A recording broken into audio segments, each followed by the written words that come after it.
Subscribe করুন বঙ্গান চ্যানেলকে আর bell বাটনটি টিপুন সবার আগে আমাদের ভিডিও আপডেট পাওয়ার জন্য।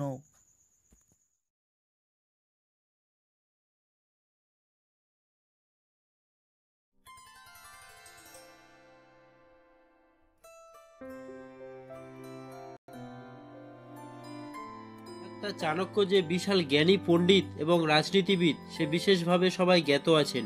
তিনি ভারতবাসীর কল্যাণের জন্য বহুবিধ শ্লোক ও নীতিকথা বলে গেছেন।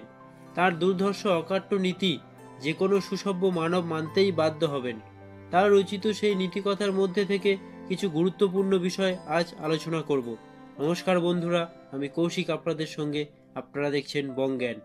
আরও চাণক্য নীতির ভিডিও লিঙ্ক এই ভিডিওটি ডেসক্রিপশানে দেওয়া আছে। আপনি ওই ভিডিওগুলি অবশ্যই দেখার চেষ্টা করবেন। আমি কথা দিচ্ছি আপনি নিরাশ হবেন না। ভিডিওটি প্রথম থেকে শেষ পর্যন্ত দেখার জন্য আপনাকে অনুরোধ করব। চোর কখনো ধর্মজ্ঞান অর্জন করতে পারে না, দুর্জনের কোনো কালে ক্ষমাগুণ থাকে না, কৃপণ কখনো দান করতে সক্ষম হয় না, লোভী ব্যক্তি কখনো সত্য পালনে সমর্থ হয় না। হাজার হাজার শোকের কারণ ও শত শত ভয়ের জন্য প্রত্যহ মূর্খকে অভিহিত করে, কিন্তু জ্ঞানী ব্যক্তিকে বিচলিত করতে সমর্থ হয় না। সাধুদের ভালোবাসা জীবিতকাল পর্যন্ত একরূপ থাকে, কিন্তু ক্রোধ অল্পকালের মধ্যে উপশম হয়ে থাকে। তাদের স্বার্থত্যাগ নিশ্চয়ই আকাঙ্ক্ষা শূন্য হয়ে থাকে।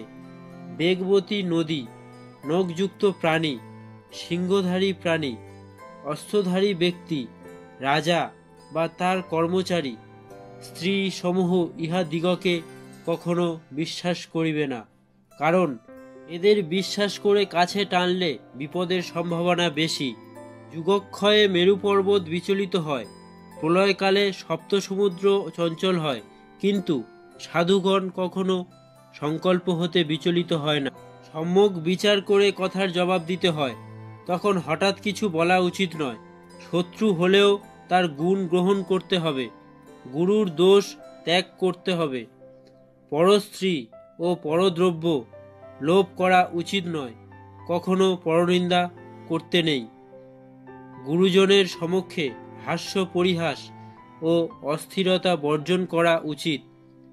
ক্ষুদ্র বুদ্ধি সম্পন্ন ব্যক্তিগণ এই আপন এই পর, উদার চেতা মহাত্মাগণ পৃথিবীর সমস্ত প্রাণীকেই আপন মনে করে থাকেন।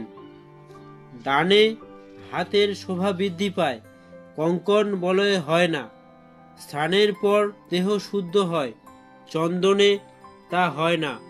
সম্মানে আত্মতৃপ্তি, ভোজনে হয় না। জ্ঞানেই মুক্তি লাভ, মস্তক মুণ্ডনে তা হয় না। আজ এখানেই শেষ করছি। আগামী ভিডিও দেখার জন্য সাবস্ক্রাইব করুন ও বেল বাটনটি প্রেস করুন। আপনার এই ভিডিওটি ভালো লেগে থাকলে অবশ্যই লাইক করবেন, শেয়ার করবেন এবং কমেন্ট করে জানাবেন। আপনার মূল্যবান সময়টি এখানে দেওয়ার জন্য অনেক অনেক ধন্যবাদ। আপনার দিনটি শুভ হোক।